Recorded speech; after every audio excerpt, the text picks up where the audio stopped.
Ladies and gentlemen, can I please have your attention? And I need all of you to stop what you're doing and listen.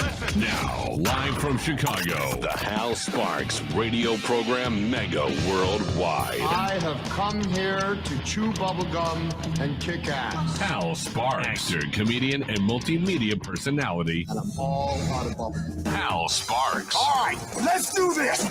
Welcome to the show. We got a busy show today. Johnny Million is running a little bit late. He's taking care of some personal business. That's all I'm going to give you. It's not the rest of it's none of our business. That said, it might be yours at some point. It's up to him. He'll decide. That's the kind of news we make around here. He'll be with us in a moment. Also, Boston Brian from Midas Touch Network is going to be joining us at the bottom half of this hour. And then Philip Bittner will be joining us from Kiev in Ukraine to give us the update from Ukraine during the second hour. Now, there's lots to cover, not the least of which is hi chat room, everybody at infotainmentwars.com or at twitch.tv/HalSparks, where you can subscribe and help us and keep the show on the air. That's how we do it. Patreon.com/HalSparks also helps. And there's a little Venmo and PayPal and Cash App thing in the corner that you can hit if you want to try and help us out. We're saving up for a new computer. Now, lots to talk about. Hi, chat room. Good to see you guys. There's a bunch of stories. Obviously, the big breaking stories were the Trump SCOTUS making their decisions that shocked and surprised no one who was paying attention in 2016. The same group that are pearl clutching right now are outraged. Many of those folks, I suppose, were shocked and amazed that the Supreme Court put together by the man who said that he can grab women however he likes, whenever he likes, he can kiss them without consent, and that there must be some form of punishment for a woman who has an abortion. There just has to be. He said it to Chris Matthews during the 2016 campaign, and yet there was a big bunch of folks allegedly on our side of the aisle then went, it's a coin flip. I don't know. I mean, it's a businessman. Maybe we need to give this a try. Maybe he'll destroy the system faster than the other party, and that will benefit us somehow, so we can rebuild it from scratch. Into what? We have no idea.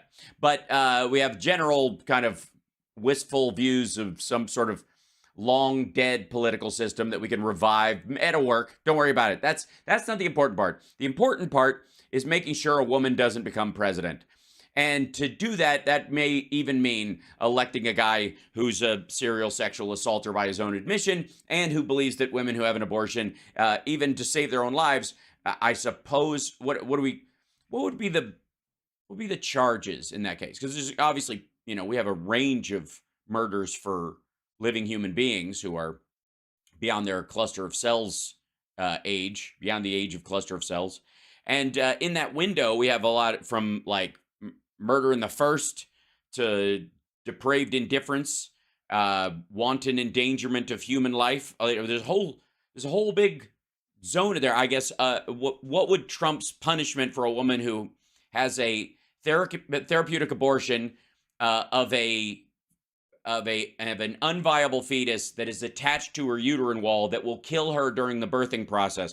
What is that, manslaughter? Or well, they'll work it out. You know what I mean? It's a coin flip. Who needs the email lady when you can have this guy making the kind of decisions that no one was shocked he would make? Now, he's bragging about it, by the way, and I want you to know that to the Susan Sarandons in the crowd out there that were like, but we have to, the uniparty by two system, but all that conversation, you're why we had this, because it was, she won by 3 million votes in the popular vote. It was the turnout in 3 particular states. And we have some people who hashtag faux-aggressive their way through the electorate in 2016 that specifically went to the states that Hillary Clinton lost in the Electoral College by a couple of thousand votes. States she would have won had somebody not been on a vote damping parade on our side of the aisle. So again, there's a lot of people who are going to say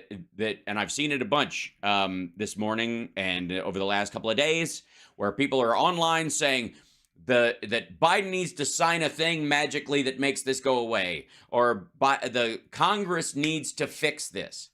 when, in fact, we do not have control of both houses of Congress as Democrats.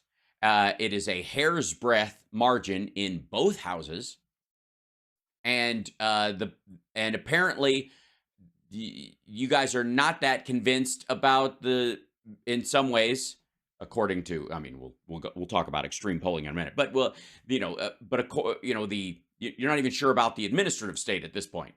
So, how is that supposed to come about?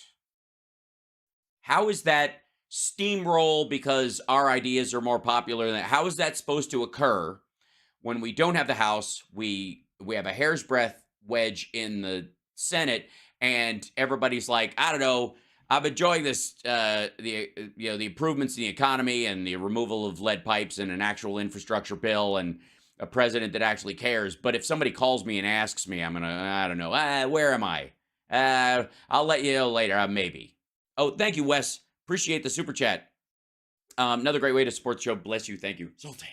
So, when people start going off on the idea that that Biden has to do something or Congress has to do something, here's what I will tell you, folks. Nope.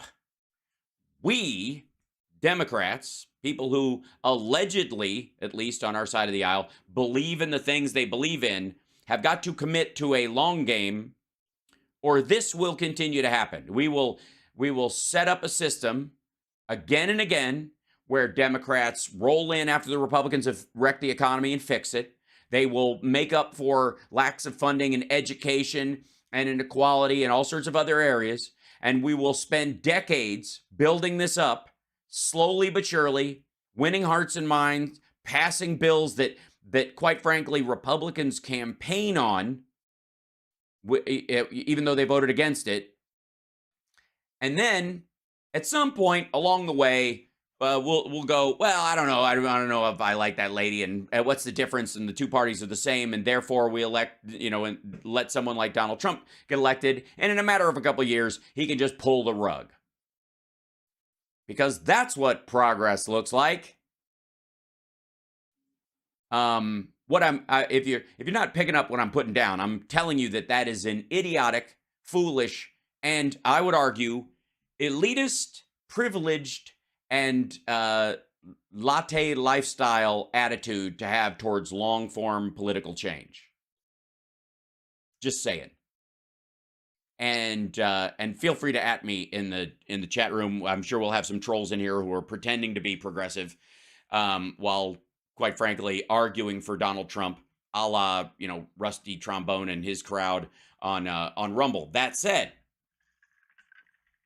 there's a surprising amount of good news in a bunch of this stuff. One is that the Biden administration has immediately taken steps to switch the SAVE Act to the REPAY Act, which is repay with an E. And since it's education, I just, that E on the end bothers me. The REPAY Act is where instead of taking 10% of your disposable income, what you have after you've paid for food and lodging and I guess the occasional trip to the bar, you have money left over, whatever money that is, $100, $1,000, $80, whatever it is. Used to be that 10% of it was supposed to go pay off your student loan, a loan you took out to get an education that hopefully is helping you with the job that you have. And if it isn't, maybe that was part of the issue therein. And in that process, hi, Hal Vickery, welcome back. We're so glad you're here. Hello. So I didn't, he must have super chatted because I didn't even see it, but I'm just saying hello. I just saw his name go through. Lovely. Welcome. Thank you. So there is a strategy going on in the Biden administration to make up for this because a bunch of people are arguing that this was, some people were clamoring that it was a false promise and the like. Never mind the fact that leading up to the midterms, there was a class of Democratic voters on our side of the aisle who were essentially spending the 3 months leading up to handing the Congress to Marjorie Taylor Greene and her ilk. And they were threatening that if you don't, by right of fiat, by signing a piece of paper, get rid of my student debt, I am not going to vote to save the Congress from someone like Marjorie Taylor Greene. I'm going to let them have it. Now, obviously, that attitude, when you voice it in such clear terms, I think, is can be viewed as madness, insanity, and at the very least, a grotesque disdain for your fellow human beings, especially the ones that were attacked in the other SCOTUS rulings this week. Our dear friends in the LGBTQ category got yet another death by 1,000 cuts attack on them because of a bunch of people in 2016 going, I don't know, I'm going to leave President blank. I'm going to do what Nina Turner or TYT or these folks say and just kind of, I don't know, I'll not vote my conscience or pretend that I have one in this case. And pretend that consistent the consistent voting and the consistent focus of building a coalition that's broader and bigger all the time is the very thing that makes permanent change. Or I guess we can continue to have hashtag revolution TM that is effectively, in a democracy, I remind you, revolution is the 6-minute abs of democracy. We'll be back right after this with 100% more Johnny Million. It's the Hal Sparks Radio program, mega worldwide.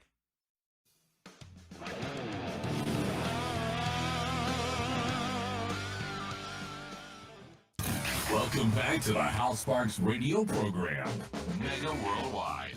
Johnny Million, how are you, my friend? Hey, I'm doing good. On? Thanks for your patience. Absolutely. Thanks for your doctors. There's a, we were talking a little bit a chip I have had on my shoulder for quite some time, Johnny Million, and I'm like a dog with a bone. I'm not letting this go. As Link from the Mod Squad said in the movie Deep Cover with Lawrence Fishburne, I'm like stink on doo-doo with this issue. I'm not letting go. And one of them is this sort of phoning in your vote, and if I don't get everything, nobody gets if I don't get everything, nobody gets anything attitude, which especially in a diversity is our strength type of a group is more counterintuitive, I would argue, across the board than any other situation. The Republicans don't have that problem. They don't have to please everybody. As a matter of fact, by attacking women and gays amongst themselves, they get credit from those women donors. And their women and their gays. Like there's a certain point, like at a certain, like the log cabin Republicans and women for Trump or what have you. I mean, have you seen the t-shirts the women for Trump wear about where he can grab them and the little arrows that they have on them? I mean, no. Ew. Yeah. So the point I'm trying to make is that they don't actually have to take care of those groups within their group. As a matter of fact, ostracizing them or stiff-arming them or denying them rights is part of it. I mean, it's a feature, not a bug. Yep. And yet on our side, we're trying to make a genuinely inclusive society where it has not been heretofore, for example, sort of bring humanity kicking and screaming into the present. Forget the future. Forget the Star Trek future where we all get along after we, obviously a truce with the Klingons, but which I think is madness. They're animal spot. But just generally, the amount of conversations that you have about how societies came up and primates and humans and what we used to hunter and we used to gather and stuff. And I'm like, do you realize how none of that matters at all? Once you're over the age of 14, I don't want to hear it. And when you hit 18, legally, the idea that you're somehow got any Cro-Magnon left into you, it has to be by choice at that point. Absolutely. Now, I forget, I think it was the head of the company in RoboCop who said, behave yourselves. So Lots of news to cover today, and Yeah. one of the areas is, I guess, where I want to. You followed some of these things, Johnny Million. I assume you saw I did, some of the. yeah. Okay, Just had my heart broken all week. right. Well, here's a couple of things. I'll lighten the load a little bit. Okay. The case about the web designer, which the anti-LGBT lawsuit that was brought, blah blah. First of all, was based on fake evidence. That's a hilarious part of it. Secondly, Yeah. it will not affect any the idea that it will sprawl like the cake case could is ridiculous, and there's a very simple reason why. It's because the SCOTUS, even in their ruling and in their languaging, recognized what would be the crossing of the bridge rule about discrimination, meaning that if there is a bridge in a town and everyone needs to cross it, then everyone has the right to cross it. And therefore, it is a violation of their constitutional rights to cross that bridge. And if there is no bridge, then everybody can find their way around, or somebody who builds the bridge, no matter who they are, if it's on a regular road and we all use the road, has to allow everyone to use the bridge. That's the constitutional fortitude of the bridge concept.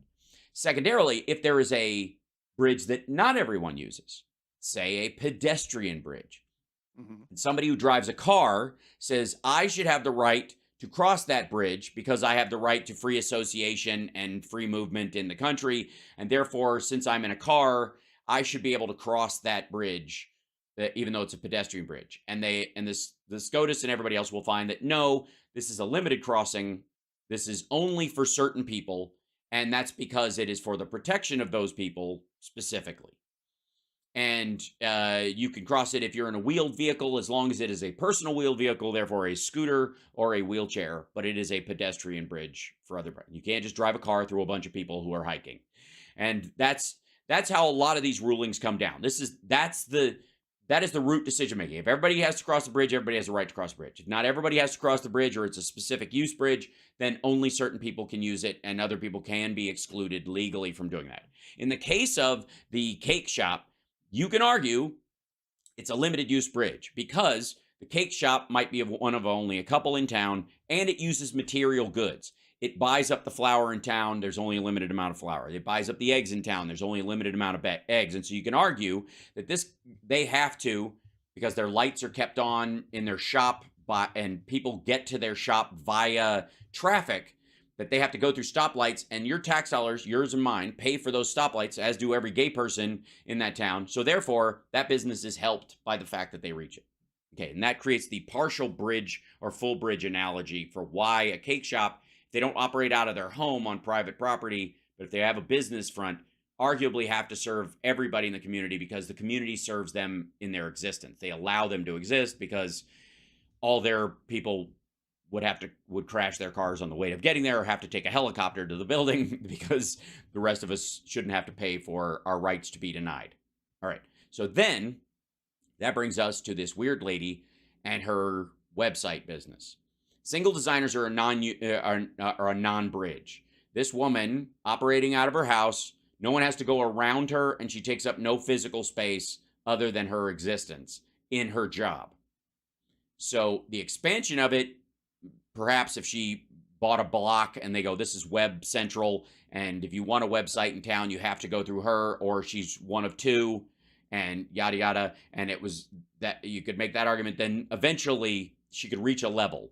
But on the personal designer aspect of it, interestingly enough, it would be the prohibitions against forced labor that would keep her from, on her own, in her own home, with her own computer that takes up no space and is not in your way when you're walking someplace, not between you and your destination physically, puts no impedance between you and where you're physically going. She has the right to do whatever she wants and be a bigoted idiot. And so the solution to a woman like this is Yelp reviews and finding out the other web designers in her area and doing business with them specifically, that kind of thing. So there was no surprise in this ruling at all. None. When it comes to affirmative action, the case brought by Asian students at Harvard and one other university was one that the Republicans have been salivating about and has been bouncing around for the better part of a decade now, and finally worked its way up. They didn't want to bring it to the SCOTUS before Trump had put a lock on it, essentially. And they're happy to use the denial of placement of one minority against another. That's why this went through. This was teed up for the Trump SCOTUS. It was bounced around for years before he was able to, put these people in place to do this. So again, as heartbreaking as this week was for a bunch of people, the fact that they were surprised is madness. And secondarily, the solution should have come in 2016. And the solution to it that will come is going to be a multi-year process, because it will require the Congress, it will require the administration to be maintained as in Democratic hands for the foreseeable future, and the SCOTUS. It's going to take that. It's going to take that kind of work. And again, there much more closer alignment between marching towards what you want than there ever is towards fighting for what you want. And so I would again warn people against those who will come out and go, we need fighters in Congress and fighters and fight, because that's what got the Republicans, Marjorie Taylor Greene and Lauren Boebert and that crowd, and only hamstrings your larger plans in the long run. Because the fighters on the right, bless their ever-loving hearts, are almost singularly responsible for burying any legislation the Republicans might be able to get through, because they control some element of the purse strings and have more sway in other bills as leverage. If it wasn't for the idiocy of these people insisting on their bills getting pushed through so that they can scream to their base constituents that they fought for this thing, even though it never passed, it will never get through the Senate, and it will never get signed by the president, doesn't matter, because the illusion of fighting is what's valued in that system. And it's moronic. And it ultimately is what gives you the SCOTUS rulings we have this week. There is no excuse for it. None. Not if you're an adult, anyways. There are a bunch of grown middle schoolers running around clamoring on, Slacktivists online clamoring about this. But their words mean naught, and their deeds were counterproductive. Period. End of story. We'll be back right after this. Boston Brian is going to be joining us on the other side of this. We'll be back right after this.